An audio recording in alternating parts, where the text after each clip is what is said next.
Mulai acara, marilah kita berdoa menurut kepercayaan masing-masing agar acara sosialisasi Siaptimas ini dapat berjalan dengan lancar. Berdoa dimulai.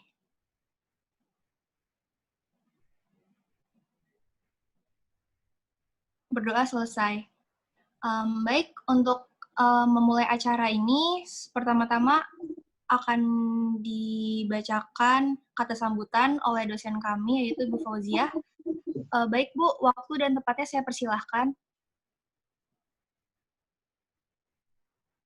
Bu Fauziah untuk memberikan kata sambutan. Terima kasih Pecel. Ya, terima kasih moderator Adriani. Ya Bu. Selamat siang rekan-rekan sekalian, teman-teman SMA, Bapak Kepala Sekolah yang diwakili oleh Pak Guru, Taman Madya ya, siswa Taman Madya 1 Jakarta Utara.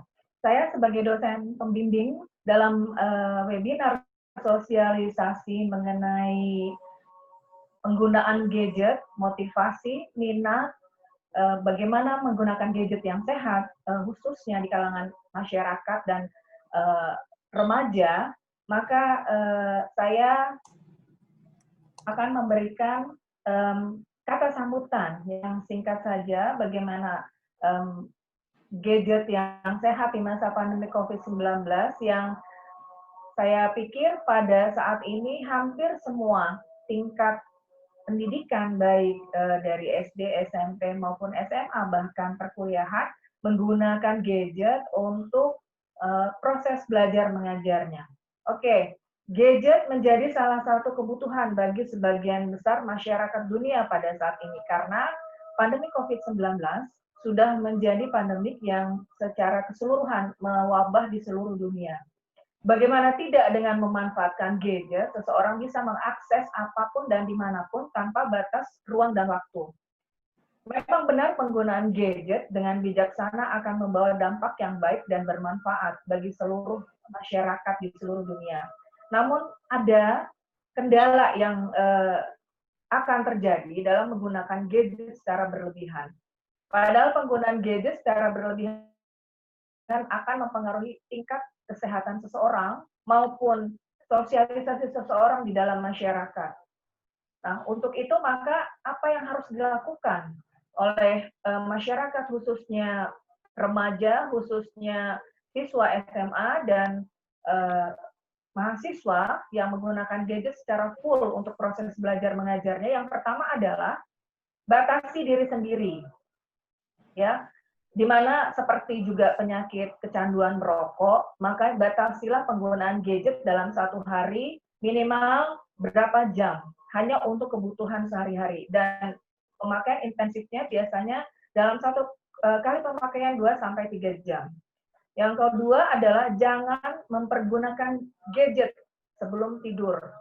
Karena gadget ini radiasinya sangat tinggi. Nah, ada sebuah studi yang mengungkapkan bahwa seseorang akan mengalami sulit tidur dan insomnia jika sebelum tidur ia mengoperasikan gadget terlebih dahulu.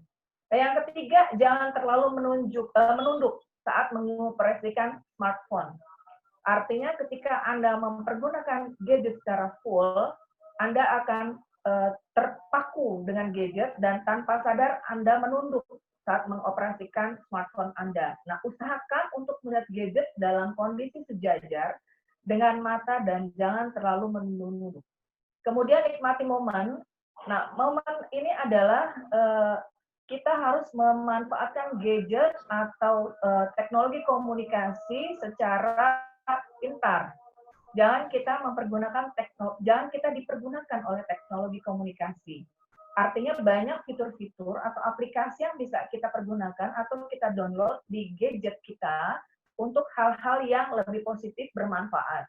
Nah, di masa pandemi COVID ini, karena semua proses belajar mengajar mempergunakan gadget, maka carilah aplikasi atau program yang sangat bermanfaat untuk Anda.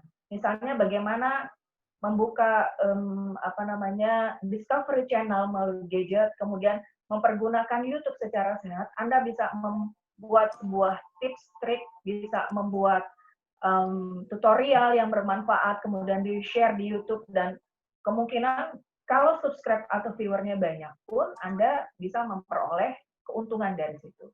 Ya.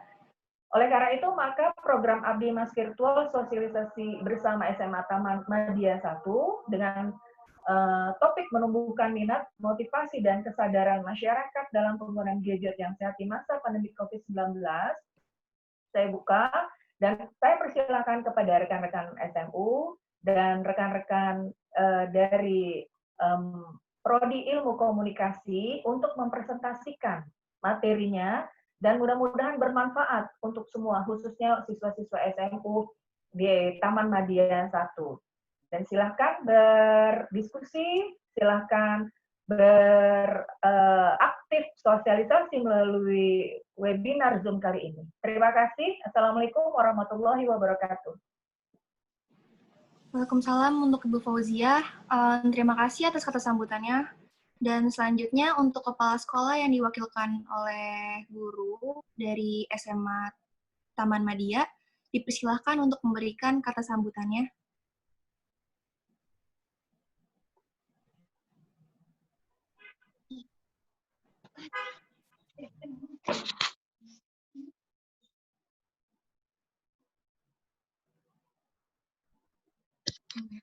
Assalamualaikum warahmatullahi wabarakatuh.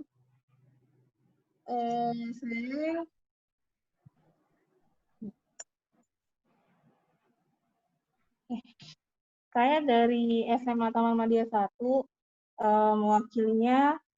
Di sini ada beberapa siswa saya, mungkin nggak sampai 20. Mereka sangat tertarik mengenai gadget selama pandemi ini. Jadi mungkin saat ini karena kita mengalami COVID, jadi perlu tahu gitu gimana sih cara penggunaan handphone atau gadget secara virtual penggunaannya. Jadinya penting buat seorang pelajar mengetahui hal ini. Jadi kebanyakan mereka tuh menggunakannya tuh hanya untuk hal-hal tertentu aja. Saat ini mereka sangat penting seperti ini. Jadi permasalahannya adalah tidak semua dari siswa itu memiliki kuota atau paket yang cukup untuk melalui virtual ini gitu. Jadi sisi positifnya adalah bisa mengurangi pandeminya itu sendiri karena tidak berinteraksi secara langsung atau tatap muka dan bersentuhan. Tapi di sisi negatifnya adalah kita kekurangan paketan kali ya Mbak ya. Karena kan tahu sendiri SMA Taman Madya 1 itu kan bukan dari sekolah yang dikatakan menengah ke atas. Jadinya itu penting sekali gitu. Jadi masukan dari dosen-dosen di UTA 45 dan juga moderatornya dan MC-nya juga segala macam untuk memberikan masukan penggunaan yang bijak dan yang baik dalam penggunaan secara virtual ini. Itu aja sih. Semoga saya dan juga siswa saya yang hadir saat ini bisa menjadi bahan acuan untuk UTA 45-nya sendiri dan untuk dosennya bisa memberikan solusi dan yang terbaik buat kami dari kalangan yang menengah bagaimana menanggapi pandemi ini yang kita tahu tidak mudah dan pasti akan panjang sampai dengan mungkin 2021. Itu aja dari saya, perwakilan dari SMA Taman Madya 1. Terima kasih. Assalamualaikum warahmatullahi wabarakatuh. Waalaikumsalam. Baik, terima kasih untuk Ibu perwakilan dari SMA Taman Madya. Selanjutnya, sebelum kita memulai acara, marilah kita semua berfoto bersama. Jadi dimohon untuk para audiens dan semua partisipan yang hadir di sini untuk menyalakan kameranya, dan dimohon untuk tim dokumentasi untuk screen capture layarnya ya. Dan tim dokumentasi boleh aktifkan mic untuk menghitung 3, 2,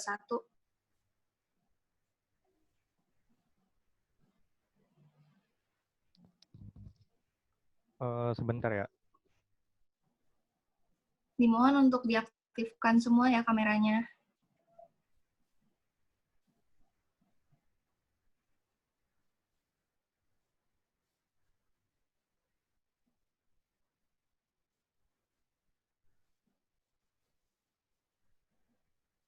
Oke.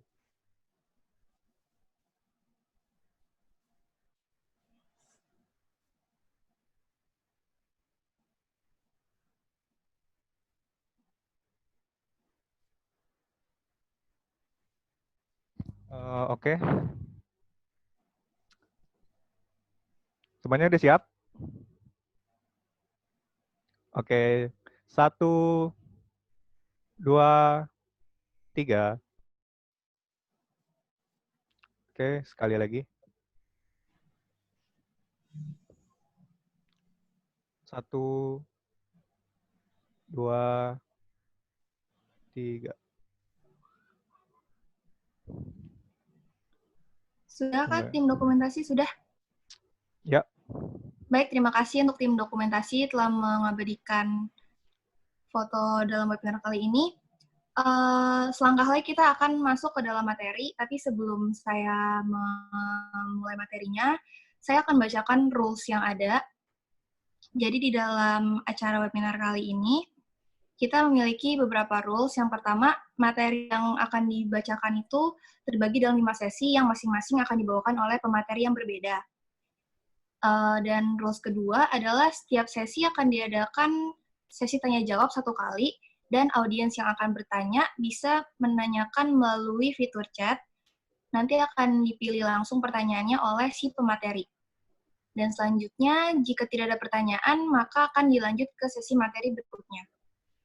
Jangan khawatir, kenapa kita cuma memberikan 1 pertanyaan, nanti di akhir, setelah seluruh pemateri selesai berpresentasi, di akhir penghujung acara nanti akan ada sesi Q&A lagi yang mungkin lebih banyak dan akan dijawab oleh pemateri kelimanya. Dan yang terakhir, selama pemateri sedang presentasi, diharapkan audiens itu mematikan suaranya atau di-mute, dan jika nanti pertanyaannya dipilih, maka diharapkan untuk menyalakan suaranya. Cukup jelas ya, para audiens? Jika cukup jelas, langsung saja kita mulai ke sesi materi. Dan yang pertama itu materi yang akan dibawakan oleh teman kita, pemateri pertama, yaitu Hana Adinda, yang akan membawakan materi tentang penggunaan gadget yang sehat di masa pandemi. Bagaimana, Hana, udah siap? Udah.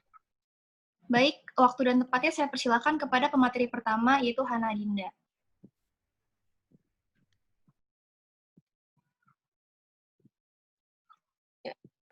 Ya semuanya, Assalamualaikum warahmatullahi wabarakatuh. Saya Hana, saya ingin mempresentasikan mengenai materi saya, itu penggunaan gadget yang sehat di masa pandemik. Selama masa pandemik ini, yang kita ketahui, gadget merupakan salah satu hiburan yang paling banyak dipilih, karena dengan adanya gadget, kita bisa mengerjakan mulai dari tugas sekolah sampai bersosialisasi dengan teman-temannya. Akan tetapi, jika tidak dibatasi, maka hal ini justru bisa menyebabkan kegunaan gadget yang tidak sehat. Dengan adanya himbauan WFH ini, dunia digital mengalami peningkatan yang sangat signifikan. Bagaimana tidak, semua kegiatan masyarakat saat ini sudah banyak dilakukan secara online. Semua bisnis yang biasanya dilakukan di kantor atau di pusat perbelanjaan saat ini sudah banyak beralih fungsi ke dunia online. Penggunaan internet di dunia maupun Indonesia mengalami peningkatan yang sangat signifikan dengan adanya virus corona ini.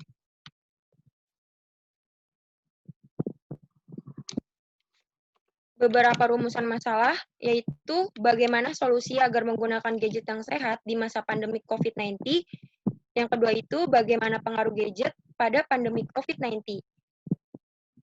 Saya memberikan beberapa teori, yaitu teori evolusi sosial. Teori ini melihat proses sebagai bentuk interaksi antar manusia yang mengalami evolusi. Yang kita ketahui di masa pandemik ini, interaksi sosial manusia mengalami perbedaan yang sangat drastis.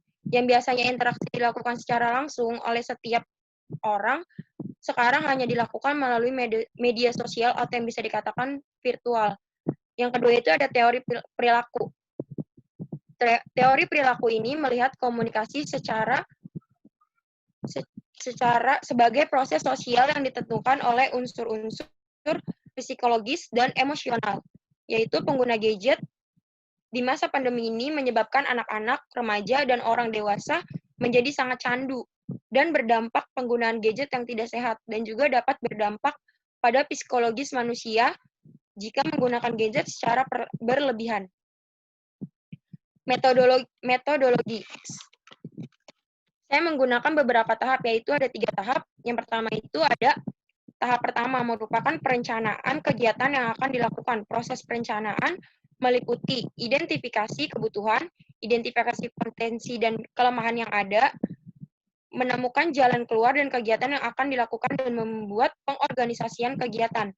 Tahap kedua yaitu pelaksanaan kegiatan. Kegiatan dilaksanakan bersama-sama oleh masyarakat sesuai dengan yang telah direncanakan, sedangkan tim mengabdikan bertindak sebagai mediator. Yang ketiga itu ada monitoring dan evaluasi kegiatan.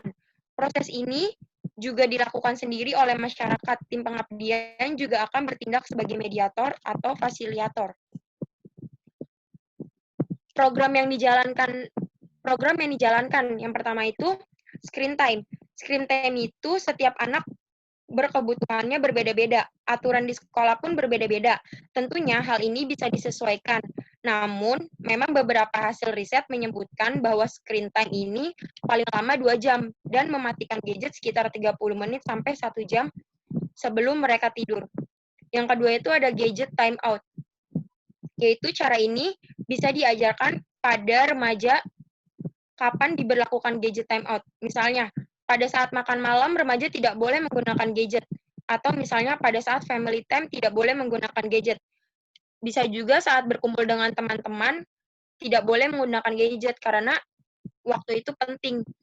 Gadget room. Cara ini, orang tua bisa memberlakukan gadget room di rumah. Misalnya, di ruang belajar atau di ruang keluarga. Tidak diperbolehkan membawa gadget. Dan yang terpenting adalah memberi pemahaman pada remaja bahwa gadget bukanlah mainan, tetapi sebagai tool atau alat. Sasaran masyarakat ini adalah peserta yang mengikuti kegiatan pengabdian masyarakat ini, yaitu para audiens yang saat ini sedang hadir dalam webinar. Target capaiannya yaitu kontribusi mendasar dari kegiatan ini adalah peningkatan kemampuan masyarakat dalam merencanakan, melaksanakan, dan mengevaluasi upaya masyarakat agar lebih sadar dalam penggunaan gadget yang sehat.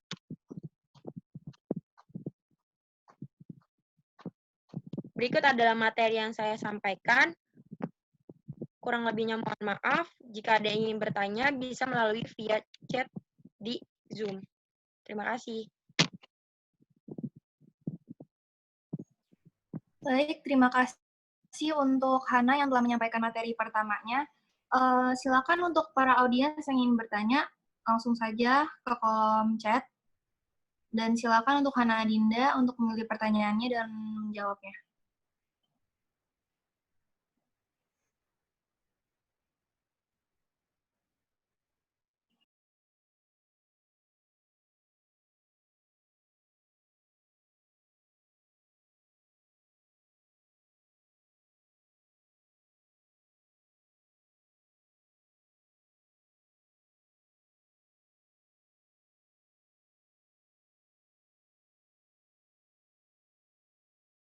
Ini langsung jawab ya? Boleh langsung dijawab atau mau di-keep dulu untuk nanti di akhir sesi, terserah, Nak. Di-keep aja deh. Baik, jadi untuk pertanyaan dari Jessica Davinia Patricia, terkait pertanyaannya akan dijawab di akhir sesi ya. Lanjut, kita akan menuju ke sesi materi yang kedua. Sesi materi kedua ini akan dibawakan oleh Riza Alfariza, dan materinya ini berjudul Efek Gadget bagi Kesehatan Mata. Apakah Riza sudah siap? Ya, bisa dilanjut aja, Cok. Baik, waktu dan tempatnya saya persilakan untuk Riza Alfariza untuk memulai presentasinya.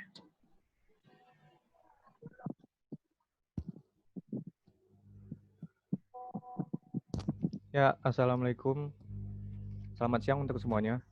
Di sini saya akan membawakan sebuah materi efek gadget bagi kesehatan mata. Bisa di-skip. Ya, di masa pandemi COVID-19 ini, kita pasti tidak lepas dengan yang namanya gadget ya. Terutama untuk para guru dan dosen dalam melaksanakan study at home, kita pasti berurusan dengan yang namanya gadget atau dengan laptop untuk melakukan studi at home. Dan itu juga berlaku untuk para siswa dan mahasiswa yang diberlakukan study at home. Mereka menggunakan gadget dalam setiap harinya. Nah, di sini jadi saya akan memberikan apa sih efek negatif bagi kesehatan mata dari penggunaan gadget itu. Yang pertama, penyakit mata biasanya disebabkan oleh alergi, infeksi, atau yang ketiga kurang cairan pada mata, keempat kurang tidur, dan kelima kurangnya asupan gizi. Nah, jadi macam-macam penyakit mata ini perlu diperhatikan setiap orang. Mata merupakan organ vital manusia yang digunakan untuk melihat dan beraktivitas. Maka dari itu jangan sampai penyakit mata malah menjadi menghambat aktivitas kita. Nah, ini adalah salah satu penyakit mata yang disebabkan oleh gadget, yaitu rabun jauh atau mata minus. Penyakit rabun jauh adalah ketika bayangan yang ditangkap oleh mata tidak jatuh tepat di retina, melainkan di depannya. Nah, ini adalah sebuah gambaran dari kondisi mata rabun atau rabun jauh. Bisa di next.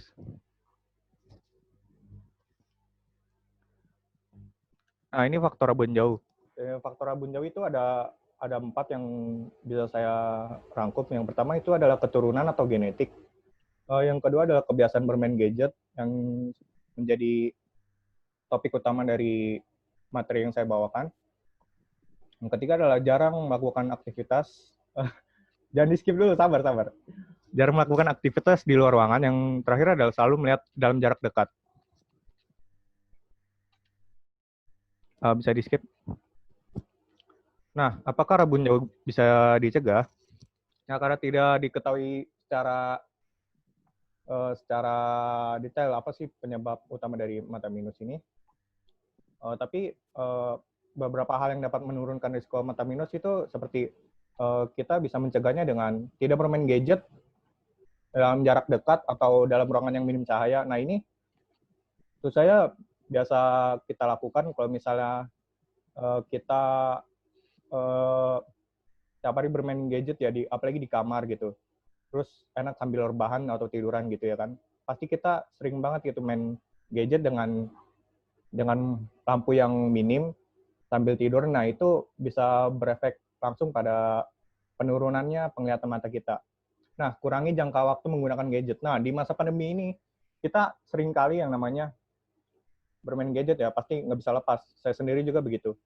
Apalagi kalau kita sering bermain game, nah itu seharusnya kita bisa mencegah dengan mengurangi dan minimal 15 menit itu kita harus refresh mata dengan melihat sekitar kamar-kamar kita gitu. Jangan terlalu fokus pada gadget kita terus ya. Nah, selanjutnya ada sering-sering beraktivitas di sekitar teras rumah atau saat pandemi COVID-19 ini. Jadi ya itu yang saya bilang tadi, untuk mengurangi kita terlalu lama memandang gadget, kita bisa setidaknya 15 menit kita istirahatkan mata gitu, melihat ke sekitar rumah kita, sekitar jalan-jalan, atau pokoknya jangan terus-terusan kita menatap gadget gitu. Nah, jika mata lelah, istirahatkanlah mata Anda sejenak. Nah, bisa di next.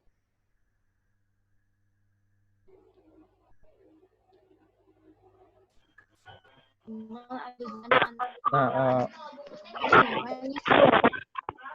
itu buatin materi. Mungkin itu aja yang bisa saya sampaikan dari materi efek gadget bagi kesehatan mata. Yang jika ada yang ingin ditanyakan silakan ajukan di fitur chat Zoom.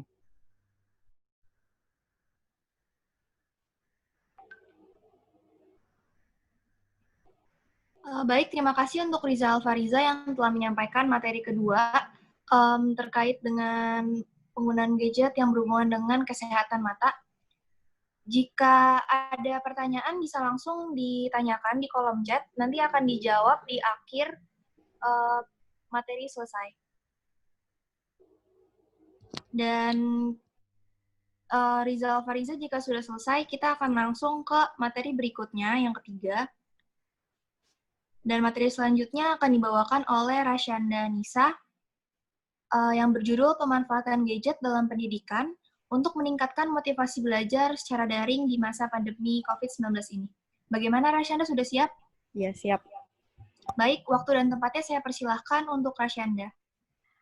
Perkenalkan, nama saya Rasyanda Nisa Yahya. Saya ingin menyampaikan materi tentang pemanfaatan gadget dalam pendidikan untuk meningkatkan motivasi belajar secara daring di masa pandemi COVID-19 ini. Di masa pandemi ini, pemerintah menerapkan kebijakan yaitu work from home atau WFH. Kebijakan ini merupakan upaya yang diterapkan kepada masyarakat agar dapat menyelesaikan segala pekerjaannya di rumah. Dan juga mengeluarkan kebijakan dalam pendidikan yaitu dengan meliburkan sekolah, mengganti proses kegiatan belajar mengajar atau KBM dengan menggunakan sistem jaringan atau daring. Sistem pembelajaran dilaksanakan melalui perangkat operasional komputer atau PC, atau laptop atau gadget yang lainnya yang terhubung dengan koneksi jaringan internet. Pendidik dapat melakukan pembelajaran bersama di waktu yang sama menggunakan berbagai media sosial atau platform sebagai media pembelajaran. Dengan demikian, pendidik dapat memastikan peserta didik mengikuti pembelajaran dalam waktu bersamaan meskipun di tempat yang berbeda. Di sini juga ada aplikasi yang digunakan untuk sistem pembelajaran secara daring ini. Yang pertama yaitu Zoom, yang kedua Google Classroom, yang ketiga Skype, yang keempat WhatsApp, yang kelima web conference atau lainnya. Dan ada juga pemanfaatan gadget dalam pendidikan, belajar secara daring. Yang pertama, masa pandemi COVID-19 ini bisa dikatakan sebagai sebuah peluang dalam dunia pendidikan, baik pemanfaatan teknologi seiring dengan industri 4.0, maupun orang tua sebagai mentor. Kita menjadi terbiasa dengan sistem saat ini sebagai budaya pembelajaran dalam pendidikan.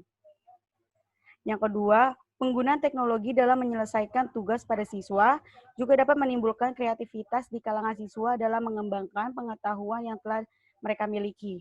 Dengan metode pelajaran yang bervariasi dari guru, mereka dapat menciptakan suatu produk pembelajaran kreatif yang dapat mengembangkan pemikiran melalui analisis mereka sendiri, tanpa keluar dari pokok bahasan materi yang telah disampaikan oleh guru.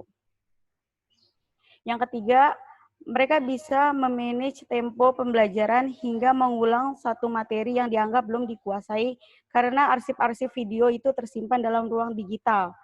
Kemampuan analisis dan kreatif ini harus ada pada setiap diri individu pembelajar dengan memberikan peta jalan dan kebebasan dalam belajar. Yang terakhir, anak-anak memanfaatkan gadget dan akses internet untuk proses pembelajaran. Anak-anak mulai belajar bagaimana memanfaatkan media sosial untuk tatap muka daring dengan guru sekaligus bersama secara virtual dengan teman-temannya. Anak-anak juga mengasah keterampilan TIK atau teknologi informasi dan komunikasinya melalui dari magnetik tugas dengan Microsoft Word, membuat paparan dengan PowerPoint, membuat gambar atau poster, membuat video pendek, dan keterampilan teknologi informasi lainnya. Mungkin sekian dari materi yang dapat saya sampaikan, kurang lebihnya mohon maaf. Jika ada pertanyaan bisa ditanyakan di forum chat.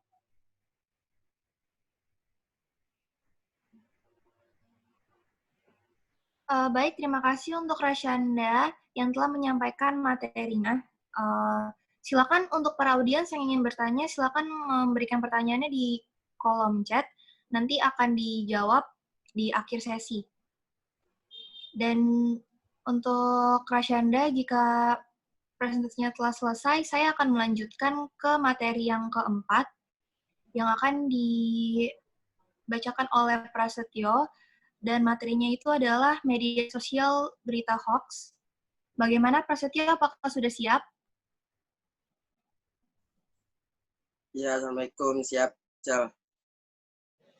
Baik, waktu dan tempatnya saya persilahkan untuk Prasetyo. Assalamualaikum, selamat siang. Perkenalkan, nama saya Prasetyo dari semester 3 Ilmu Komunikasi.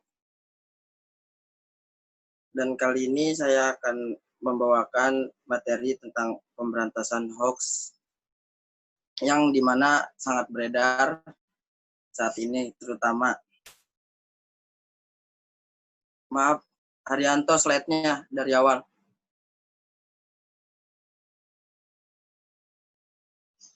Ya, sip. Next.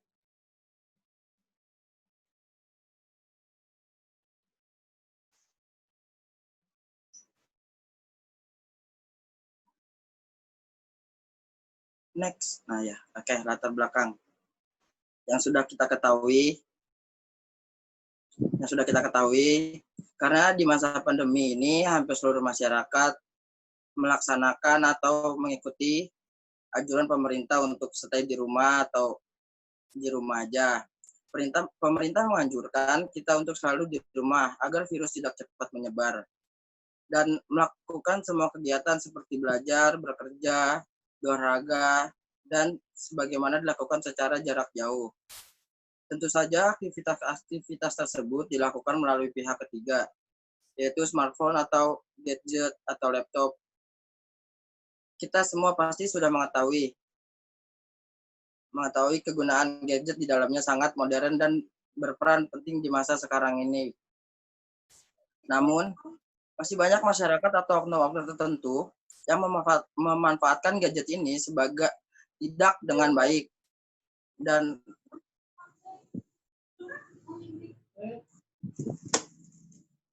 kenapa ada noise?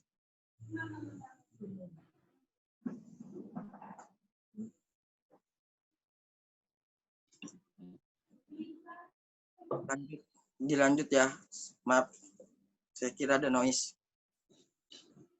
Namun masih banyak masyarakat atau oknum-oknum tertentu yang tidak memanfaatkan gadget dengan baik, sebaik-baiknya. Dan beberapa oknum masyarakat tersebut yang tidak bertanggung jawab pun kerap untuk menyebarkan berita-berita hoax di masyarakat yang agar berfungsi untuk mempengaruhi masyarakat lain agar menerima berita tersebut bahwa berita tersebut real, sedangkan berita tersebut adalah berita hoax. Next.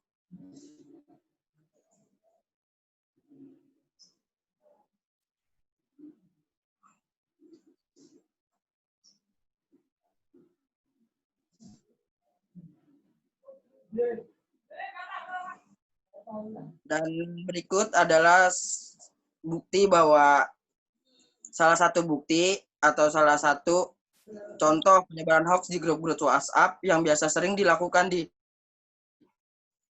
grup, mungkin di grup ibu-ibu atau grup bapak-bapak, ibu-ibu kalian, atau bapak-bapak kalian yang di wilayah rumah, sering sekali banyak penyebaran berita tersebut seperti ini. Dengan contoh berita seperti ini, kita tidak bisa menerima berita itu secara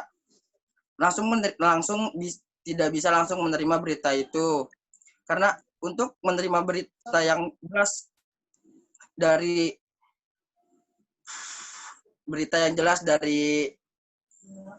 pengetahuan, terus dari media-media tertentu, dan contoh seperti media berikut.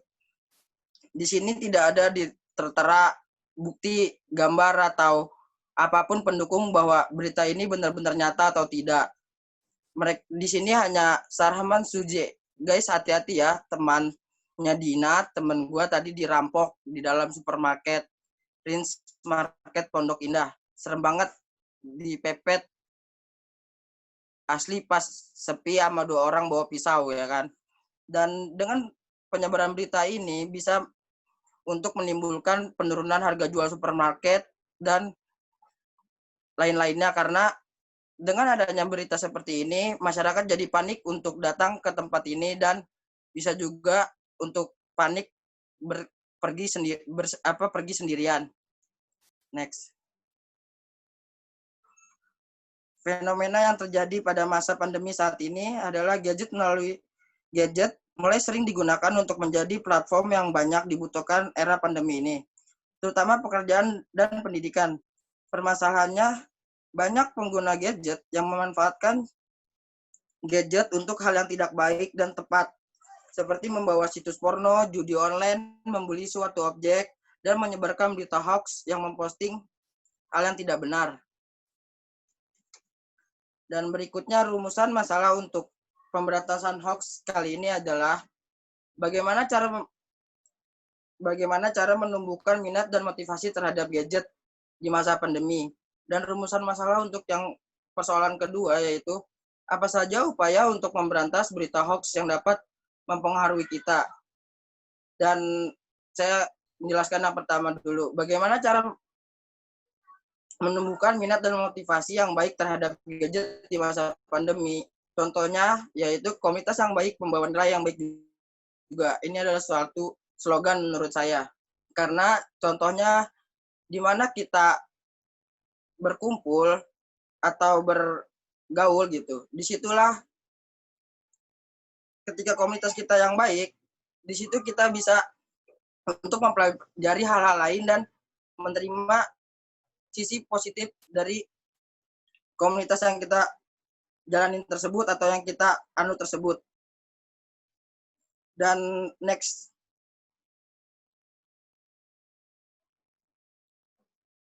Dan gambar apakah ini?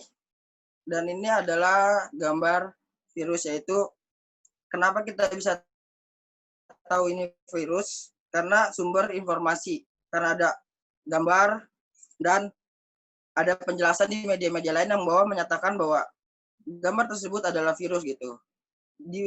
Untuk menimbulkan suatu informasi, untuk menimbulkan suatu inovasi, yaitu dengan adanya informasi. Jadinya ketika kita mendapatkan suatu informasi, kita bisa menimbulkan motivasi untuk pengen tahu, oh ini informasi apa ya gitu. Contohnya seperti itu. Dan informasi yang kita berikan harus informasi yang bermanfaat, terutama tentang gadget terhadap generasi muda saat ini yang hanya memanfaatkan gadget sebagai bermain game atau bersenang-senang. Dan apa saja untuk memberantas berita hoax yang dapat mempengaruhi kita, yaitu kita harus lebih banyak membaca, karena hoax sering terjadi akibat kurangnya membaca suatu informasi secara baik dan teliti. Cari sumber yang tepat dan valid. Dan kedua, ikuti media mendukung anti hoax. Contoh media yang mendukung penyebaran anti hoax yaitu Turn-Back Hoax. Ini adalah berikut salah satu media yang sangat mendukung anti penyebaran berita hoax dan mereka mengungkap berita-berita hoax yang beredar di Indonesia saat ini. Sekian dari saya, terima kasih. Baik, terima kasih untuk Prasetyo selaku pemateri keempat yang telah memaparkan materinya terkait dengan media berita hoax. Untuk pertanyaan yang telah diberikan audiens di dalam chat akan dijawab di akhir ya.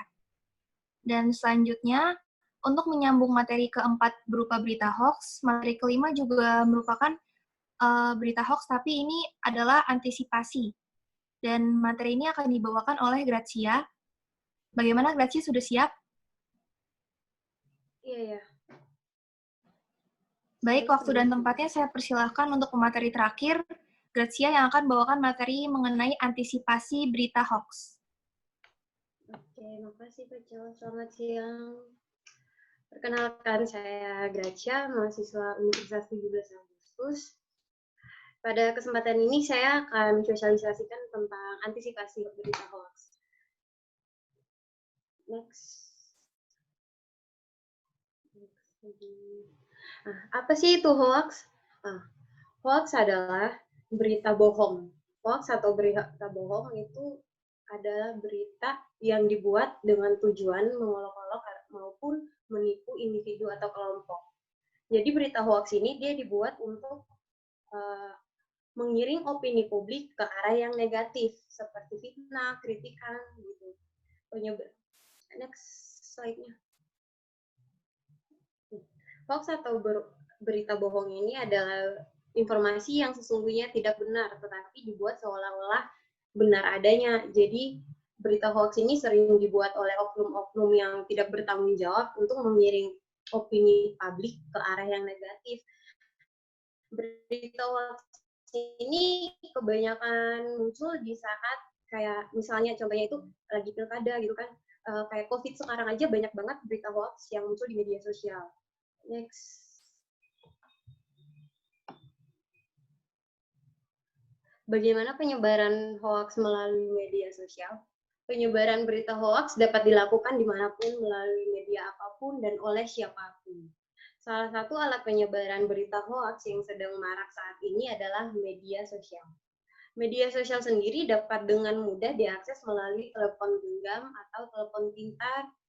Bukan hanya masyarakat Indonesia, tapi masyarakat seluruh dunia saat ini memiliki akun media sosial yang masing-masing menggunakan media sosial, baik itu dari anak kecil sampai yang dewasa, sampai yang udah lanjut usia, semuanya zaman sekarang ini udah menggunakan media sosial tanpa batasan umum dan bisa diakses sama siapapun gitu. Beberapa media sosial yang menjadi sasaran empuk penyebaran berita hoax yaitu Facebook, Instagram, dan WhatsApp. Banyak kan kalau berita yang dikirim di WhatsApp, Facebook itu banyak banget yang langsung diterusin tanpa dicari tahu sumber beritanya itu. Karena kebiasaan masyarakat yang sering meneruskan berita tanpa mencari tahu kebenarannya, tanpa mencari tahu sumbernya itu, yang menjadikan seseorang langsung percaya tanpa memedulikan kebenarannya dan secara tergesa-gesa membagikan berita atau informasi tersebut kepada pengguna media sosial. Next. Ini merupakan contoh berita hoax yang muncul belakangan ini di masa pandemi COVID-19 ini. Kan di masa pandemi ini kita kan sering dapat tuh terusan-terusan pesan baik di WhatsApp maupun di Facebook ataupun Instagram gitu kan. Jadi nggak semuanya yang disebarkan itu adalah berita yang benar-benar. Jadi itu hoax. Salah satunya ini 3 contoh yang saya ambil. Berikutnya.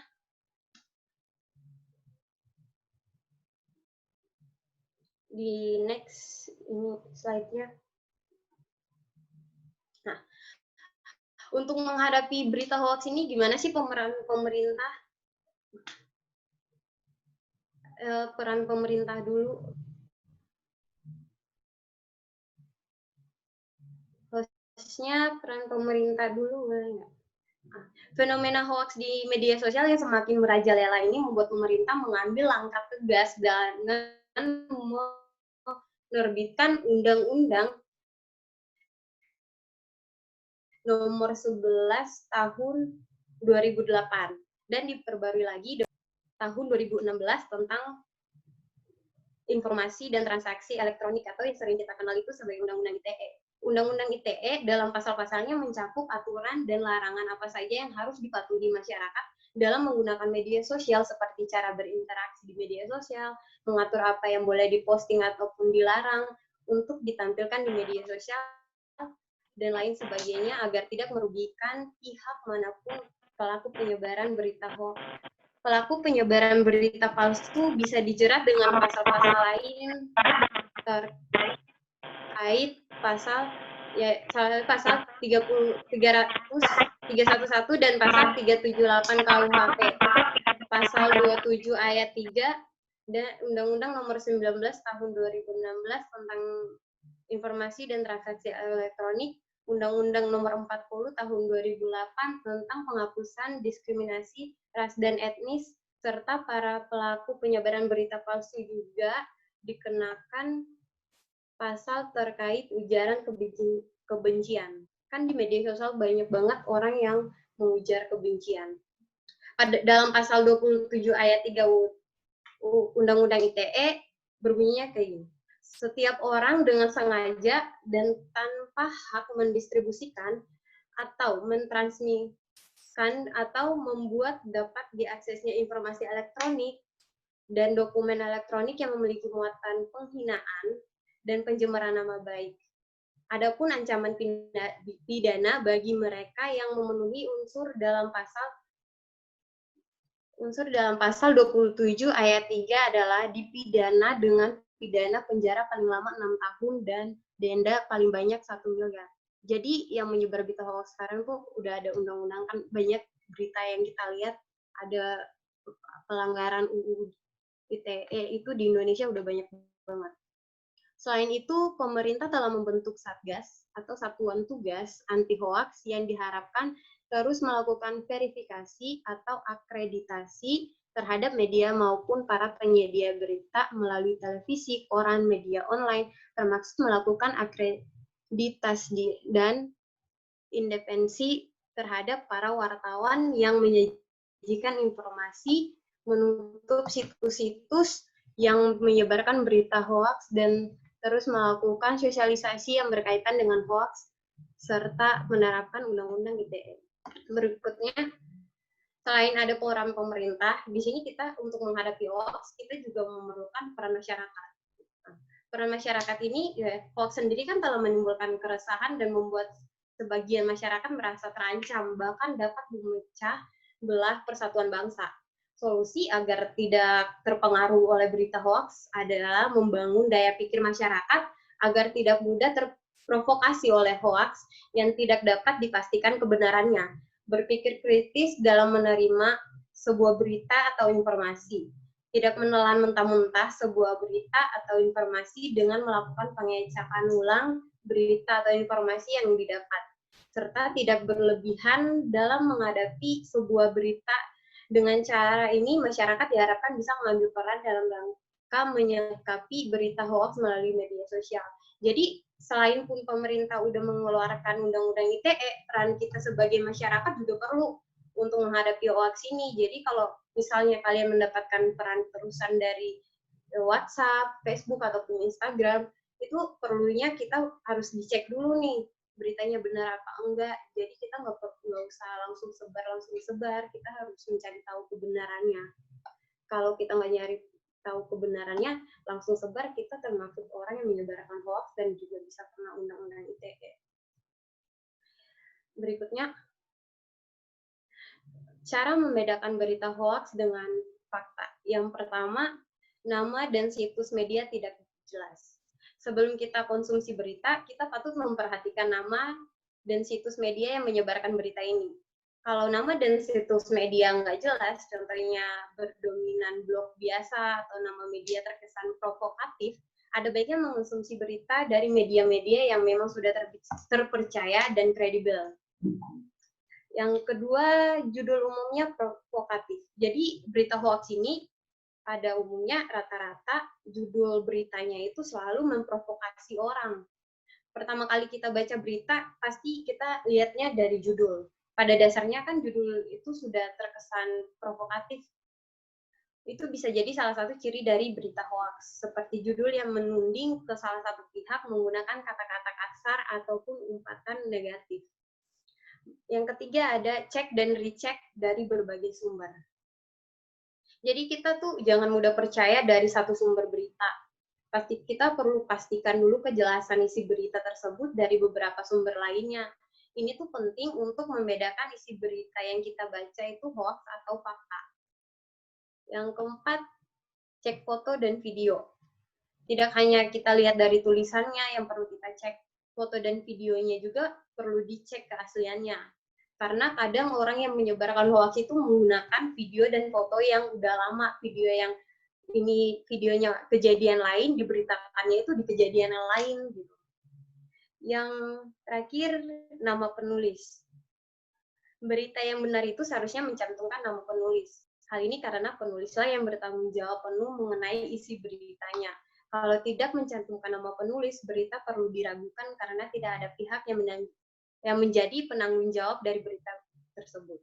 Jadi di berita hoax itu kebanyakan tidak menggunakan nama penulis. Kadang mereka hanya menggunakan nama instansi, tapi tidak ada nama penulisnya. Rata-rata di berita itu, kalau di blog atau di artikel itu, di bawahnya itu pasti ada nama penulisnya. Jika kalian mendapatkan berita yang tidak ada nama penulisnya, itu perlu diragukan gitu. Oke, mereka menggunakan nama instansi gitu kan, tapi tidak ada penulis yang spesifik dari siapa, jadi itu bisa dipastikan itu berita hoax. Oke, sekian dari saya mengenai antisipasi hoax. Jika ada yang ingin bertanya, boleh di forum chat. Terima kasih. Baik, terima kasih untuk pemateri yang kelima, Gracia, yang telah memaparkan materinya. Dan 5 materi yang sudah disampaikan oleh para pemateri, ada beberapa pertanyaan yang ditanyakan oleh para audiens yang sekarang akan dijawab oleh para pemateri, yang akan dimulai dari pemateri pertama, yaitu Hana Adinda. Dari beberapa pertanyaan yang sudah ditanyakan, sudah dipilih beberapa pertanyaan terpilih oleh para pemateri. Dan yang pertama kita akan langsung ke topik pertama dalam penggunaan gadget yang sehat di masa pandemi. Silakan untuk Hana Adinda menjawab pertanyaan yang telah ada. Terima kasih moderator Andriani. Saya ingin menjawab pertanyaan dari Jessica Davinia Patricia. Pertanyaannya mengenai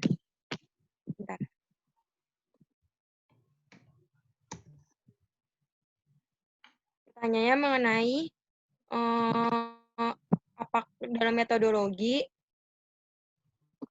kegiatan yang telah dilakukan telah maksimal atau berjalan dengan teratur. Menurut saya kegiatan ini sudah berjalan teratur namun belum dilakukan secara maksimal karena masih banyak orang yang belum bisa jauh dengan gadget atau masih banyak orang yang masih membutuhkan gadgetnya dalam kegiatan sehari-hari. Apalagi di masa pandemik ini yang sudah saya paparkan bahwa penggunaan gadget meningkat secara signifikan. Kenapa begitu? Bisa kita lihat bahwa remaja maupun orang tua tidak lepas dari media sosial. Untuk menghilangkan penat, orang akan aktif di media sosial yang mereka miliki, mulai dari Instagram, Facebook, Twitter, dan lain-lain. Kurang lebihnya seperti itu. Jika ada kesalahan, mohon maaf. Baik, untuk Jessica yang selaku penanya, jika ada tanggapan boleh disampaikan. Boleh di-unmute.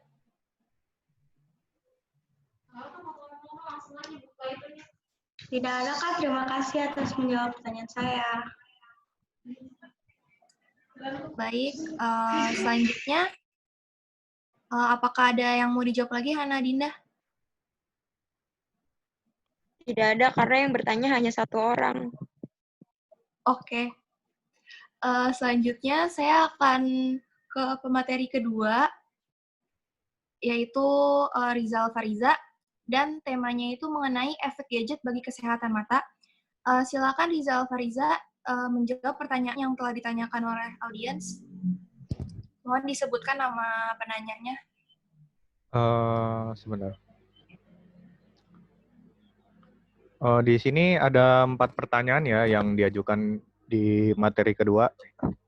Yang pertama dari Anggita Larasati, bagaimana cara para remaja yang sudah mengalami kecanduan gadget yang menyebabkan psikologisnya terganggu atau kesehatan matanya terganggu ini maksudnya gimana ya? Kalau mungkin cara mencegahnya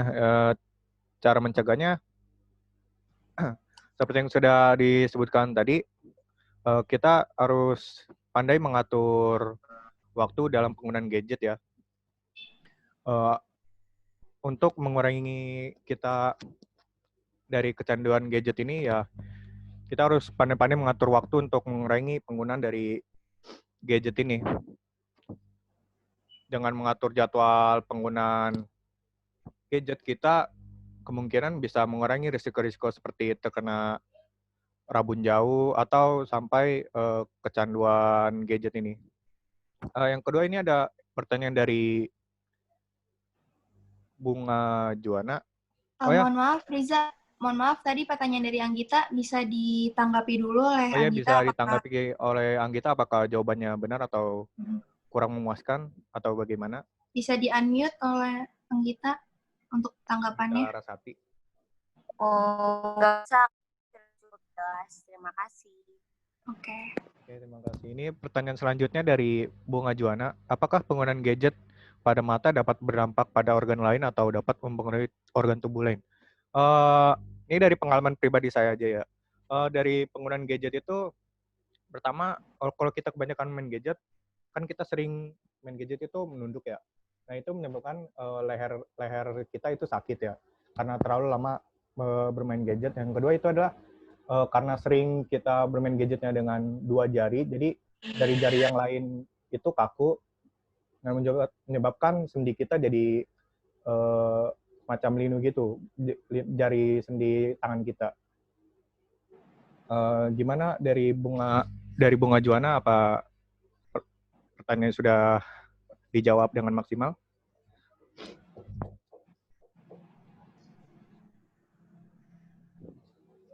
Bagaimana Bunga, apakah ada tanggapan? Sudah jelas Kak, terima kasih. Oke, baik Riza, mohon maaf saya potong sebentar. Jadi saya jelaskan untuk sesi tanya jawab ini merupakan sesi diskusi ya. Jadi untuk penanya dan juga pemateri bisa berdiskusi. Jadi saat pemateri memaparkan jawaban atas pertanyaannya, para penanya bisa memberikan tanggapan secara langsung ya. Jadi kita berikan feedback secara langsung karena ini diskusi. Baik, terima kasih. Riza bisa dilanjut. Ini ada 2 pertanyaan lagi. Yang pertama dari Ari. Yaitu, saya Ari ingin bertanya kepada materi dua. Jika kita kecanduan gadget, bagaimana menyikapi waktu yang tepat untuk mengistirahatkan mata? Masalahnya jika sudah kecanduan itu sungguh sulit untuk mengaplikasikan hal tersebut. Nah, sebentar. Saya buka ini dulu ya.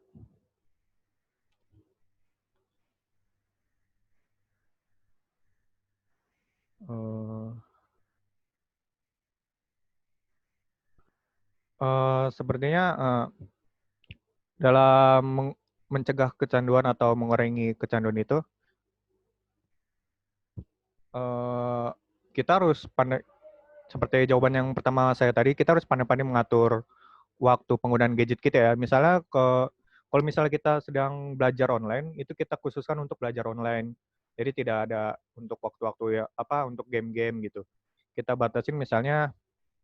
Terus untuk penggunaan game kita bisa mengatur misalnya untuk main game kita cukup 3 jam aja, atau sampai baterainya itu 20% atau sudah lowbat. Kita jangan terus-terusan main HP terus tuh. Kalau misalnya udah lowbat kita cas aja, jangan terus-terusan main sambil dicas. Kan ini kan kita sering banget tuh mainin HP sambil dicas. Nah, itu yang bisa menyebabkan kita terus-terusan kecanduan gadget itu.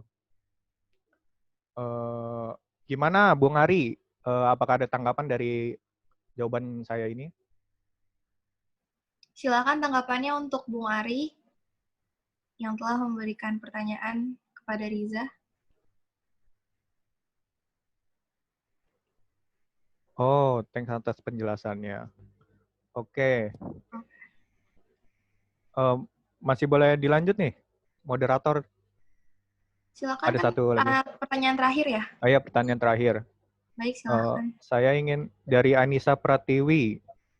Saya ingin bertanya bagaimana cara menghindari kecanduan gadget sedangkan pasti saat ini. Nah, itu jawabannya hampir mirip-mirip sama yang tadi. Kita tuh jadi komitmennya itu ada pada diri kita sendiri. Kita harus pandai-pandai manajemen waktu. Kita harus bisa memaksimalkan diri kita untuk fokuskan. Jika saatnya belajar online, kita khususkan belajar online. Dan ketika saat kita emang gabut atau ingin main game ya boleh, tapi jangan berlebihan gitu. Kita batasi misalnya 3 jam atau sampai baterai HP kita lowbat gitu. Nah, ketika lowbat itu kita cas aja, jangan mainin sambil cas. Nah, itu juga bahaya sebenarnya ya, kalau kita main terus-terusan sambil cas itu juga bisa menyebabkan baterai HP kita bocor atau bisa menyebabkan overheat. Yang itu juga bisa menyebabkan HP kita jadi cepat rusak ya. Mungkin itu aja sih. Gimana Anissa Pratiwi atas jawaban saya? Ada tanggapan?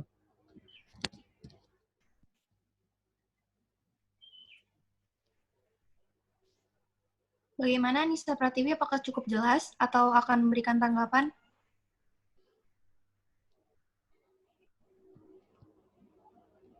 Eh, dilanjut aja kalau gitu. Oh, baik ya. Apakah sudah selesai pertanyaannya?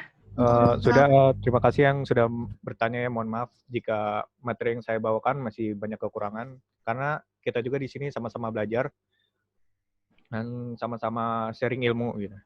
Ya, terima kasih. Baik, atas jawaban-jawabannya untuk Rizal Fariza.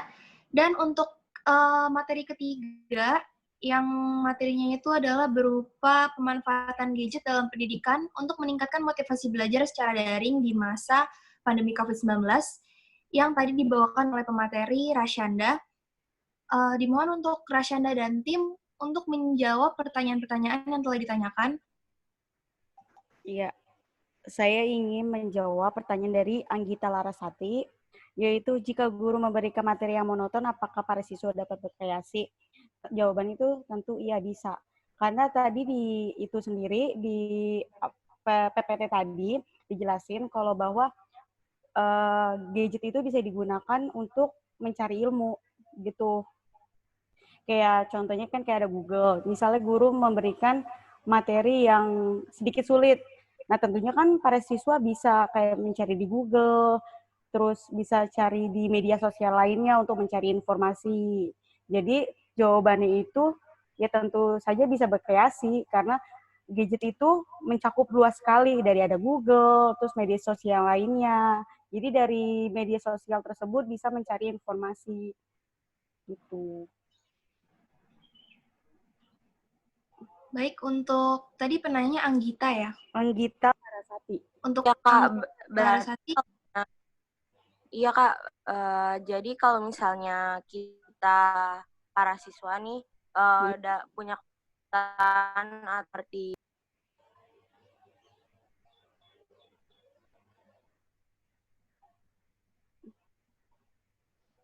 Mohon maaf untuk Anggita bisa diketik di chat aja karena sepertinya ada noise ya. Sepertinya ada gangguan. Bisa diketik di chat saja untuk tanggapannya. Untuk Anggita.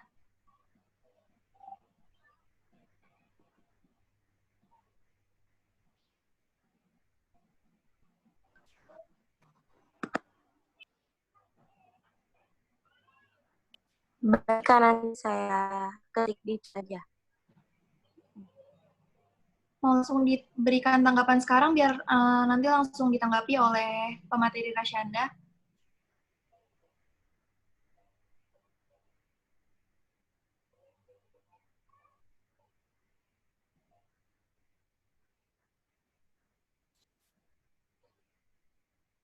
Baik, untuk mempersingkat waktu, langsung saja ke pertanyaan selanjutnya. Nanti untuk tanggapan dari Anggita akan ditanggapi setelah pertanyaan ini ya, untuk Rasyanda. Iya, di sini ada pertanyaan lagi dari Indah Tri Hardianti. Selamat siang, bagaimana caranya biar pembelajaran daring atau online tidak membosankan dan tetap bisa menangkap pelajarannya, sedangkan banyak mahasiswa yang kesulitan menangkap pelajaran online? Tentu bisa, kalau kayak gini bisa aja sih kayak kan materi diberikannya sama guru, terus si siswa tersebut sulit untuk menangkapnya karena mungkin materi terlalu monoton. Itu bisa dicari di media lainnya seperti contoh YouTube. Di YouTube bisa kalian cari tentang materi yang diberikan oleh guru, dan di YouTube sendiri itu kayak ada gambar pendukung, penjelas pendukung, ada musiknya. Pokoknya kayak lebih lengkap gitu. Bahkan bukan dari YouTube aja, bisa dari media lainnya.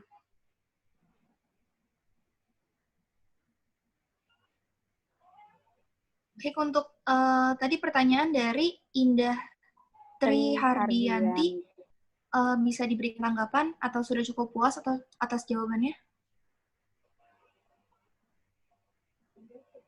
Untuk Indah Tri Hardianti.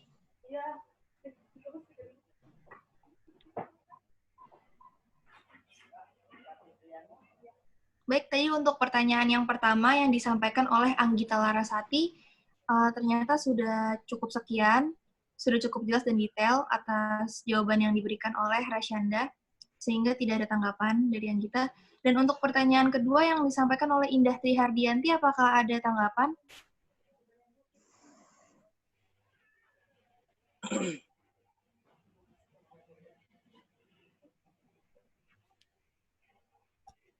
Untuk Rasyanda, tanggapan dari Indah Trihardianti telah disampaikan di kolom chat. Jadi untuk pembelajaran yang menyenangkan, kita bisa menggunakan cara-cara lain. Terima kasih banyak, Kak. Selamat siang. Terima kasih juga untuk Indah Hardianti. Dan untuk pemateri Rasyanda, apakah ada lagi pertanyaan yang ingin dijawab? Udah cukup, itu aja yang nanya cuma 2. Tadi mohon maaf atas kekurangannya dalam menjawab, karena di sini juga kita sama-sama belajar. Sekian. Baik, terima kasih untuk pemateri Rasyanda.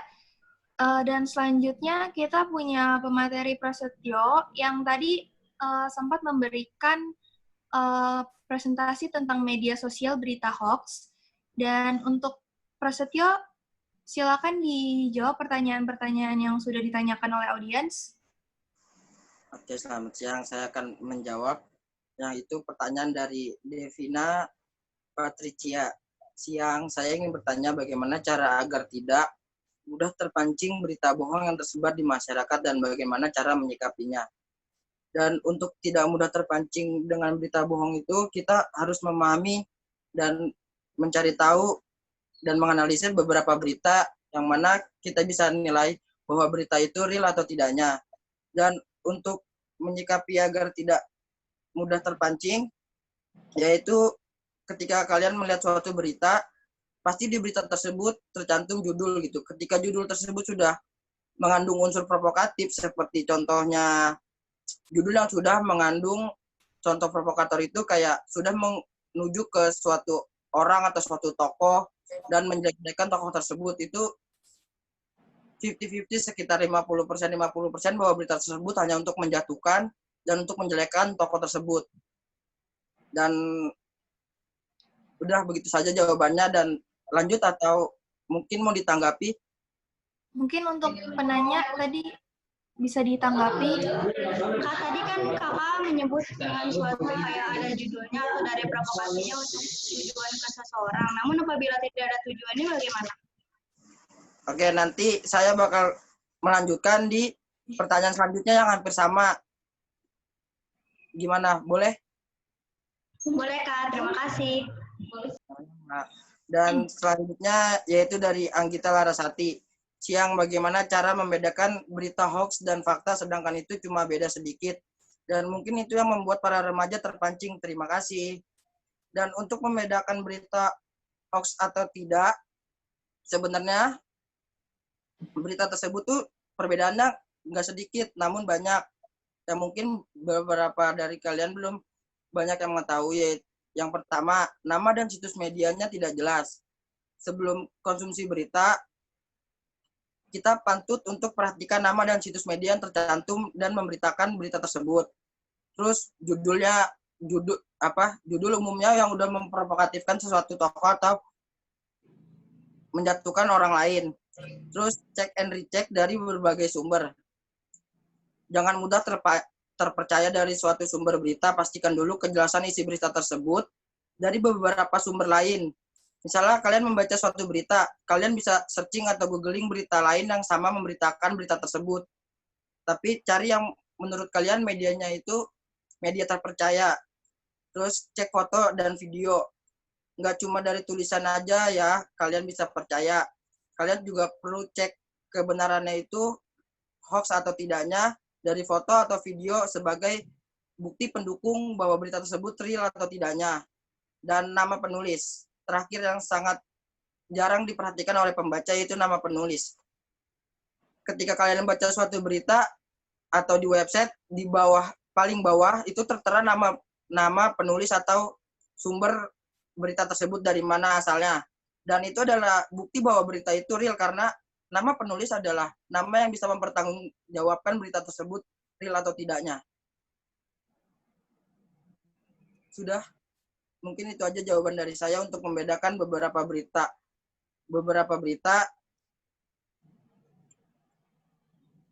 agar remaja tidak mudah terpancing, yaitu untuk lihat dari 5 poin tersebut yang sudah saya jelaskan. Baik, untuk Prasetyo, terima kasih telah menjawab pertanyaannya. Apakah ada lagi pertanyaan yang ingin dijawab? Sudah cukup.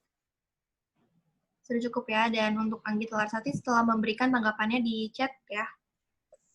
Dan untuk pemateri yang terakhir, terkait dengan antisipasi berita hoax oleh pemateri Grazia dan tim, boleh dijawab pertanyaan-pertanyaan yang sudah dilontarkan oleh audiens. Pertanyaanku dari mana aja nih? Soalnya ada yang bertanya tapi nggak disebutkan buat siapa gitu kan. Jadi radar bingung juga yang mana aja. Mungkin bisa dibantu jawab pertanyaan yang belum terjawab seperti pertanyaan dari Andika tuh. Andika sempat bertanya apakah kakak-kakak semua pernah terkena hoax? Pastinya pernah. Pastinya pernah, apalagi kita sebagai pengguna media sosial ya. Lebih banyak itu di media WhatsApp. Itu kan banyak banget berita yang selalu diteruskan oleh orang-orang tanpa mengetahui ini hoax apa enggak gitu. Jadi itu termaksud ya kita kena semuanya, rata-rata semua masyarakat pasti kena sama berita hoax gitu.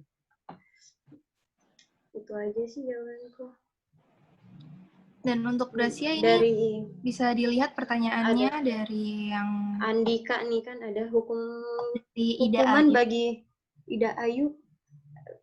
Yang atas sudah belum sih? Yang dari Andika hukuman bagi penyebar atau berita hoax. Nah, hukuman bagi penyebar atau berita hoax itu pelaku penyebaran kabar atau berita bohong bisa dianggap melanggar Undang-Undang Pasal 28 Ayat 1 dalam Undang-Undang ITE. Seperti yang tadi saya udah jelaskan di materi saya, hukumannya itu bisa 6 tahun penjara dan dendanya itu bisa sampai 1 miliar. Andika gimana? Apakah puas dengan jawabannya? Bagaimana tanggapannya? Apakah sudah puas dengan jawaban yang disampaikan oleh Grazia?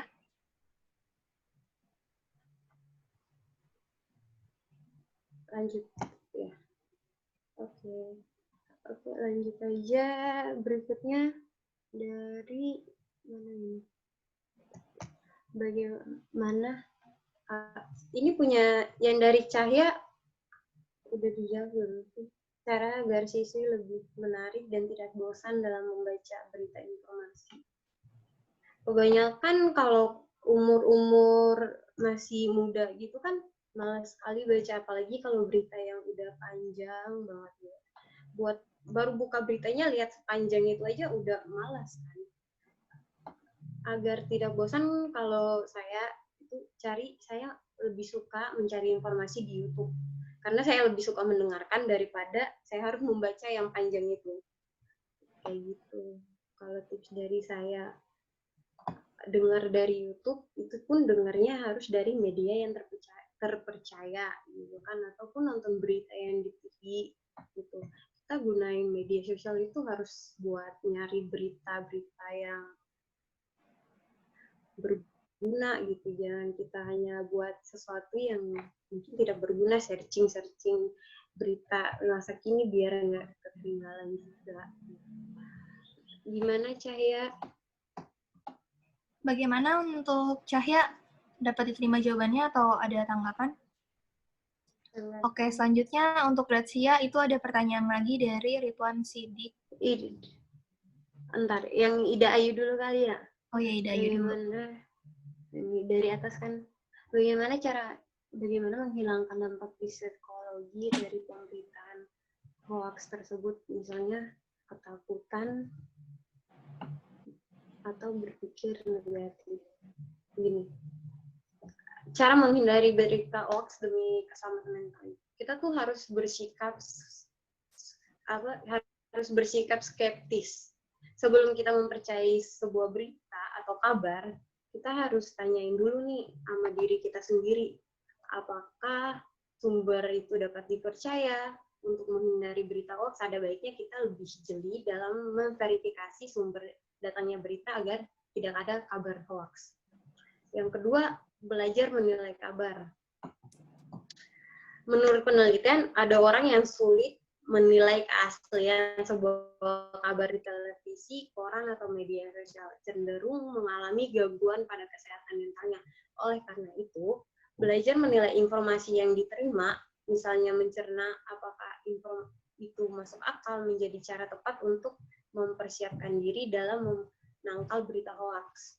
Yang ketiga, periksa waktu penerbitan informasi. Dalam hal ini, waktu penerbitan informasi memerankan peran penting dalam penyebaran kabar hoaks. Sebab banyak berita yang sudah tidak relevan kemudian dirilis lagi untuk memanaskan suasana. Akibatnya banyak orang yang bisa terkena dampak buruknya. Yang berikutnya, bertanya pada ahlinya.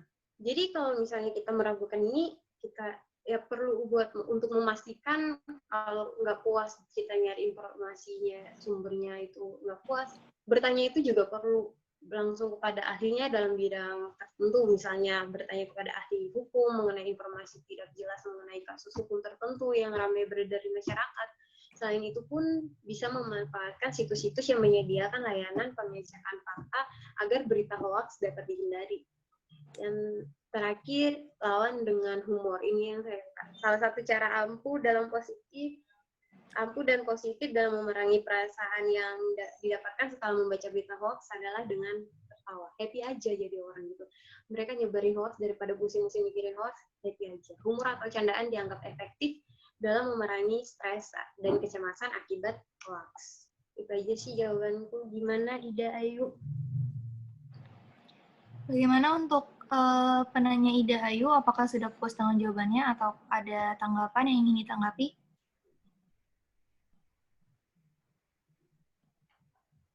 Untuk Ida Ayu, bagaimana tanggapannya? Oke, baik, terima kasih. Dan untuk Gracia, apakah ada lagi yang ingin dijawab pertanyaannya? Ini ada lagi nih, Retno Anggraeni ya. Bagaimana jika satu orang meneruskan berita hoax tersebut, dapatkah orang tersebut dilaporkan? Ya, menurut saya sih emang dapat, karena dia udah termasuk orang yang menyebarkan hoax gitu kan. Kalau misalnya nih, kita dapat pesan hoax gitu, kita sekedar cukupnya baca aja gitu, sekedar kita aja yang tahu, jangan kita sebarin. Kalau kita sebarin, terus dilaporkan oleh pihak yang terkait, ya itu sah-sah aja, karena kita ikut menyebarkan berita hoax. Gitu sih. Gimana, Retno? Bagaimana untuk Retno tanggapannya?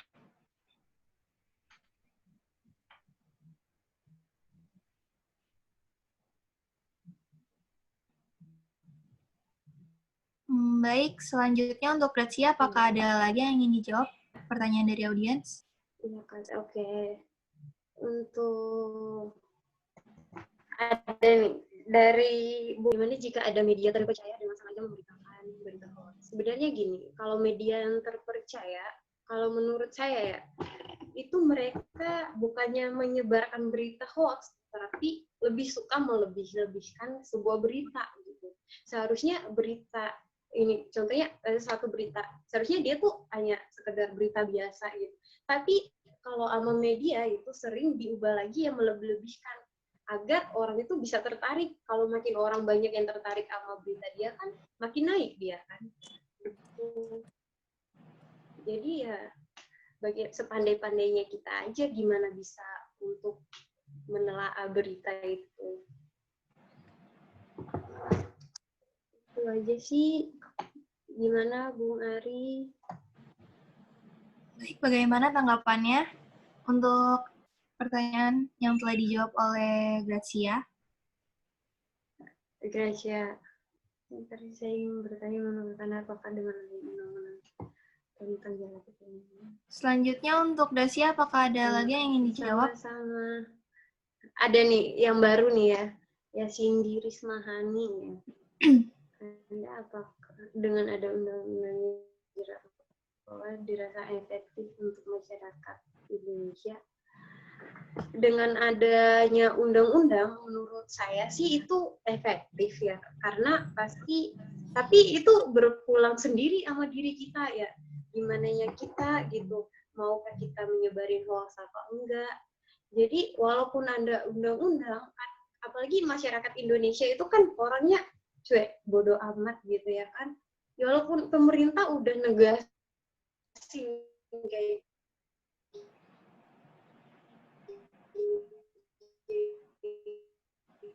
itu udah dikasih undang-undang tapi nggak bisa ini itu jadi percuma gitu kan.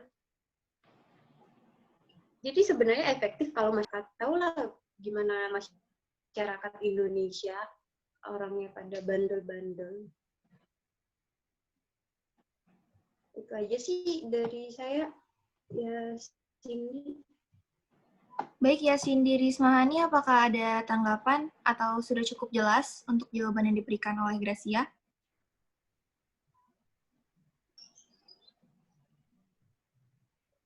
Untuk penanya ya Cindy Rismahani, bagaimana, apakah sudah cukup jelas atau ada yang ingin ditanggapi? Apakah ada cara lain untuk melawan hoax di Indonesia? Cara lain. Cara sebenarnya gini, penyebaran hoax di Indonesia itu bisa berhenti tergantung kita masyarakatnya mau gimana gitu. Karena penyebaran hoax ini juga dari kita sendiri, masyarakat sendiri gitu kan. Kan banyak orang yang suka kayak gitu, terima berita di WhatsApp ataupun di Facebook langsung diteruskan kayak gitu tanpa dicek gitu. Kayak gitu. Makanya perlunya kesadaran masyarakat sendiri untuk memerangi berita hoax ini. Gitu. Kita sebagai masyarakat kita harus memerangi hal ini agar Indonesia itu bebas dari hoax. Di Indonesia aja ada 800 situs yang menyebarkan berita hoax gitu kan. Situs itu dari mana? Dari kita sendiri masyarakatnya. Karena kurang ada kesadaran dari kita sendiri masyarakat, jadinya ini ada berita hoax kayak gitu. Makanya sekarang itu perlunya kesadaran dari masyarakat. Itu aja sih. Gimana ya Cindy? Baik, bagaimana ya Cindy? Iya, menurut Kak Gracia nih, perlu nggak sih kita melakukan literasi media untuk mengetahui gitu, untuk memberikan edukasi tentang hoax ini? Ya, menurut saya sih perlu gitu kan. Karena nggak semua masyarakat bisa sadar akan hal ini. Jadi ya perlu banget kita buat saling menyadarkan kayak gitu.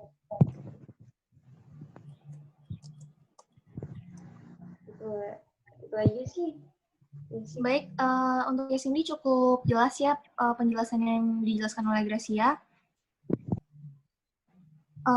Untuk selanjutnya, sebelumnya terima kasih untuk Gracia telah menyempatkan waktu untuk menjawab beberapa pertanyaan yang ada.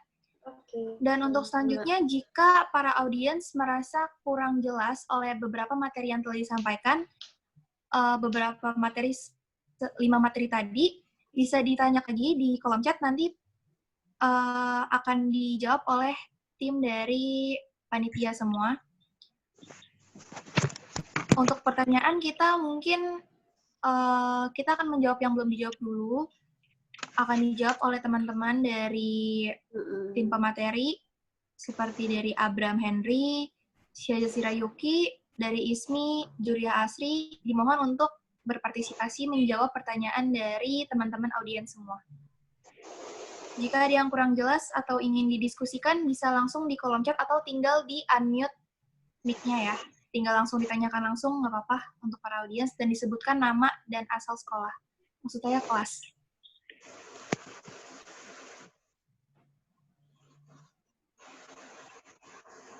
Apakah ada lagi yang ingin bertanya?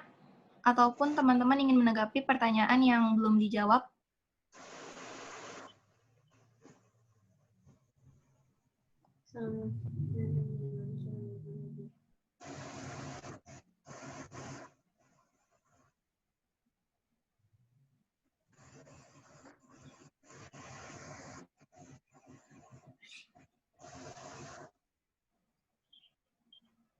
Baik, sesi tanya jawab ini hanya berlaku 2 menit lagi ya. Jadi jika lewat sudah 2 menit, kita akan langsung ke kesimpulan. Dan untuk sekedar info, untuk teman-teman audiens semua, sertifikatnya akan dikirim melalui email pribadi ya, yang telah kalian daftar di Google Docs. Jadi nanti akan dikirim ke email masing-masing.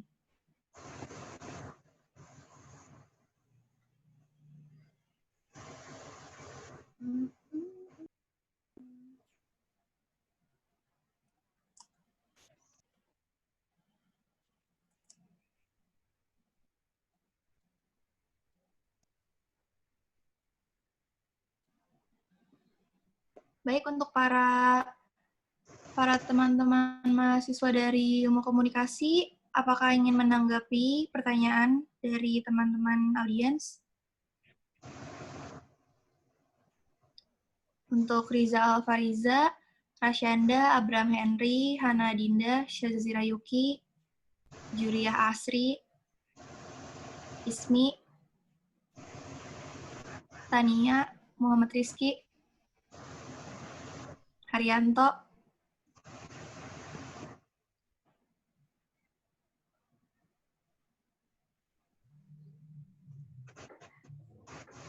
Itu pertanyaan yang belum dijawab ya.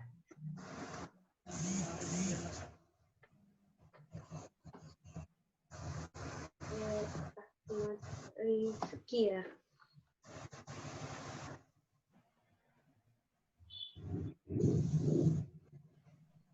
Untuk pertanyaan dari Ahmad Rifki, selamat siang, bagaimana cara menghindari pesan-pesan hoax yang sering masuk di gadget kita melalui nomor pribadi?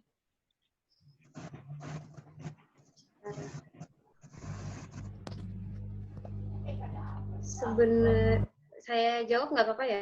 Iya, silakan untuk Gracia untuk menjawab pertanyaannya. Jadi untuk menghindari nggak masuk ke handphone kita, ke nomor pribadi kita itu sebenarnya untuk hoax ini dari satu ke yang lain gitu kan. Misalnya teman kita udah dapet kita hoax ini, terus dia nggak hoax, dia teruskan lagi ke kita gitu. Jadi nggak bisa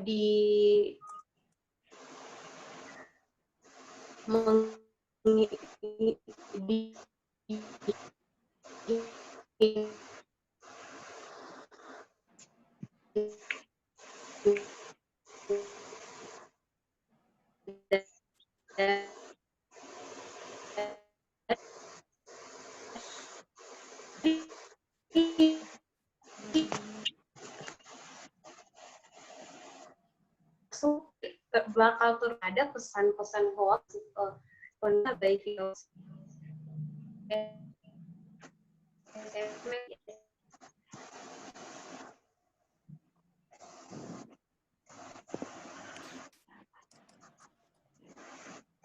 Ya, baik. Saya Haryanto ingin bantu Cia untuk menjawab pertanyaan Ahmad. Gimana cara menghindari pesan-pesan hoax yang sering masuk di gadget kita lewat nomor pribadi? Kalau untuk nomor pribadi, ya kita nggak tahu gimana cara efektifnya ya, tapi ada cara. Yang pertama yaitu, jika ada nomor yang tidak jelas menyebarkan informasi yang kita tidak ketahui, coba kita cari tahu info validnya gimana, dan kita cari tahu sumbernya jelas atau tidak. Kalau tidak jelas, lebih baik kita blok daripada diterus kirim. Nah, kalau hal lain mungkin kita bisa report, biasa di WA itu atau di nomor pribadi itu ada bantuan report. Mungkin itu aja dari saya. Karena nomor pribadi juga sering ada sih. Untuk itu kita jangan sembarangan sebar nomor pribadi kita kepada orang yang tidak jelas, ke umum, ataupun hal yang tidak penting. Itu aja dari saya. Baik, terima kasih untuk Haryanto atas tanggapannya. Jadi, jika tidak ada pertanyaan lagi, kita tutup sesi tanya jawab ini. Saya kira cukup jelas untuk para audiens untuk memahami materi-materi. Dan untuk sebagai penutup, saya akan memberikan kesimpulan dari 5 materi yang disampaikan. Jadi dapat disimpulkan di masa pandemi ini, kita semua sangat bergantung kepada gadget seperti melakukan kerja, bersekolah, semuanya kita bisa melalui gadget secara berbasis online dan virtual. Dan ketergantungan itu berdampak negatif dan positif. Positifnya apa? Positif itu kita dapat mengakses semua ilmu-ilmu tak terbatas oleh Google ataupun materi-materi PowerPoint yang disampaikan oleh guru dan dosen. Dan untuk ketergantungan yang berdampak negatifnya adalah kita tidak bisa berhenti bermain gadget itu sendiri. Di mana gadget itu sendiri tidak hanya dapat mengakses hal yang menyangkut edukasi, tapi juga dapat mengakses hal seperti hiburan, yang seperti aplikasi-aplikasi Instagram, TikTok yang sedang ramai sekarang ini. Dan itu bisa dibilang kalau kita tidak bisa membatasi screen time kita, bisa dibilang kita telah mengalami kecanduan. Makanya kita tadi sudah mendengarkan oleh Rizal Fariza, pemateri kedua yang memaparkan tentang efek gadget bagi kesehatan mata, yaitu apa saja dampak-dampak yang diakibatkan oleh gadget kepada mata kita, kepada kesehatan mata kita. Dan untuk pemateri ketiga, tadi disampaikan juga bagaimana kita dapat meningkatkan motivasi kita dan juga bagaimana kita membatasi screen time kita. Baik, untuk Ibu Fauzia selaku dosen dari mata kuliah ini, apakah akan memberikan kesimpulan untuk Ibu Fauzia? Ya, terima kasih Andriani. Dari keseluruhan acara webinar yang sudah dilaksanakan pada hari ini mengenai sosialisasi, meningkatkan atau menumbuhkan minat, motivasi, penggunaan gadget yang sehat di masa pandemi COVID, saya pikir lumayan interaktif ya, sangat interaktif dari pesertanya, dari panitianya, dan antusias dari rekan-rekan mahasiswa komunikasi semester atas dan semester bawah, kemudian ada juga dosen komunikasi yang ikut join.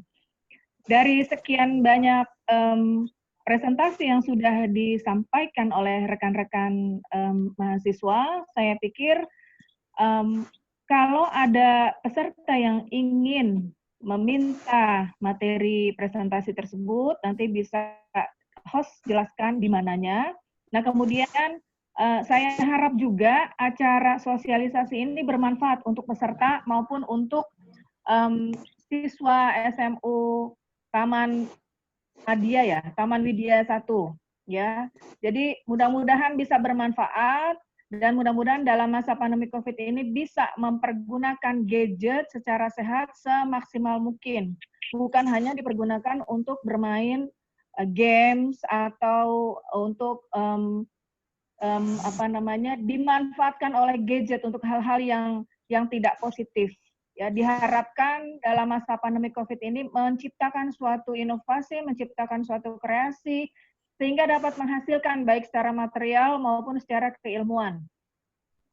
Dan artinya dari 5 presentasi yang disampaikan oleh rekan-rekan mahasiswa tadi, saya pikir cukup mewakili dari tema besar kita tentang menumbuhkan minat, motivasi, penggunaan gadget yang sehat di masa pandemi COVID ini. Dan diharapkan ada kerjasama yang berkelanjutan dari siswa SMA Taman Madya 1 ini dengan rekan-rekan mahasiswa komunikasi lainnya.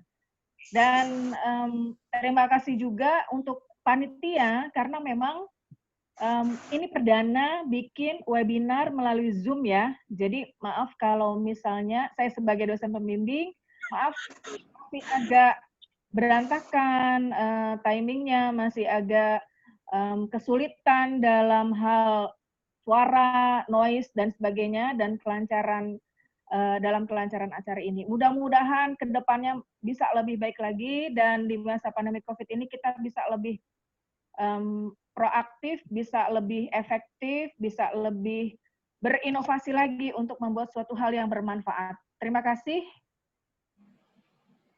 Silakan host, dilanjutkan. Baik, terima kasih untuk Ibu Fauzia selaku dosen kami untuk memberikan tanggapan. Dan untuk sebelum kita menutup webinar kali ini, mohon maaf dari pihak sekolah SMA Taman Madya untuk perwakilan dari kepala sekolahnya apakah akan memberikan kesimpulan untuk Ibu Tere Yeni, mohon maaf Ibu, apakah akan menyampaikan kesimpulan terkait webinar kali ini?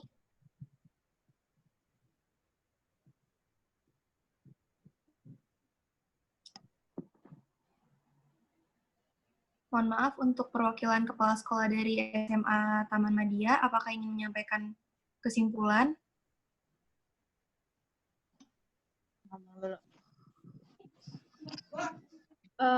Kesimpulannya bagus buat kami semua, terutama untuk anak-anak yang tadinya tidak bisa membatasi penggunaan gadget, jadi tahu kegunaan gadget itu pentingnya tuh di mana gitu loh, jadinya nggak sembarangan aja. Dan kami dari SMA Taman Madya 1 terima kasih sudah mengundang kami semua untuk acara ini dan mengetahui manfaatnya seperti apa. Itu aja dari saya, terima kasih. Baik, terima kasih untuk Ibu Tere ini yang telah menyampaikan tanggapannya. Dan untuk menutup webinar kali ini, saya selaku moderator mengucapkan terima kasih untuk seluruh audiens yang telah bergabung. Dan juga seperti yang telah disampaikan oleh dosen kami, yaitu Bu Fauzia, mohon maaf sekali jika masih banyak kekurangan, karena seperti yang tadi Ibu Fauzia bilang, kita ini perdana melakukan seminar melalui virtual. Ini pertama kali kita melakukan sosialisasi aktivitas melalui webinar. Jadi, mohon maaf jika masih banyak sekali kekurangan. Kita pun merupakan mahasiswa yang masih belajar juga, dan untuk ilmu-ilmunya kita ini bersifat sharing. Jika kami masih banyak kekurangan, kesalahan, mohon dimaafkan. Dan untuk sebagai penutup, untuk tim dokumentasi bisa diulang foto bersama, dan untuk para audiens bisa dinyalakan lagi kameranya, dikarenakan tadi yang pertama agak sedikit ada gangguan di fotonya, dan untuk semua para audiens bisa dinyalakan kameranya karena kita akan berfoto bersama lagi. Untuk tim dokumentasi bisa disiapkan untuk Abraham Henry dan Riza Alfariza selaku tim dokumentasi. Ya. Baik, Riza Udah bisa siap, Cel? diambil. Ya oke, ini karena jumlah partisipannya sangat banyak ya, jadi kita akan melakukan take picture 3 kali, karena di sini ada 3 slide gitu ya. Jadi ya kita mulai aja nanti ya. Sebentar saya ini dulu. Nggak usah di ini, nah sebentar. Dimohon semuanya untuk mengaktifkan kameranya ya, untuk 17 orang lagi yang belum mengaktifkan. Sudah?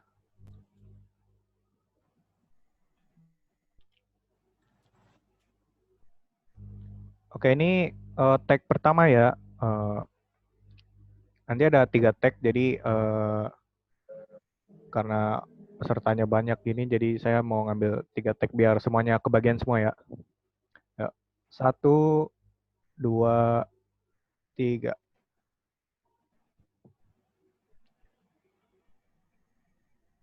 Ya, sebentar. Tag kedua saya mau ini dulu.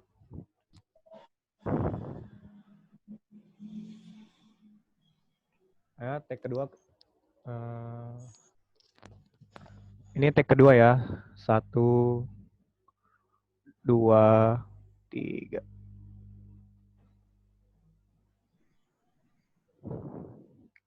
Oke, ini tag ketiga ya. Tunggu sebentar, sekali lagi.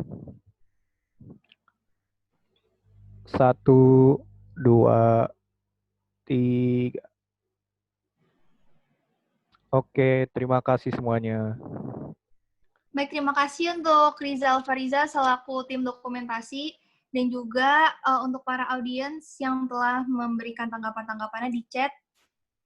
Terima kasih untuk Andika yang telah memberikan tanggapannya di chat. Dan sekali lagi saya ucapkan mohon maaf jika banyak kekurangan, dan wassalamualaikum warahmatullahi wabarakatuh. Waalaikumsalam. Terima kasih panitia semuanya, terima kasih peserta, terima kasih siswa SMA, terima kasih perwakilan guru dari SMA Taman Madya. Selamat siang. Terima kasih semuanya.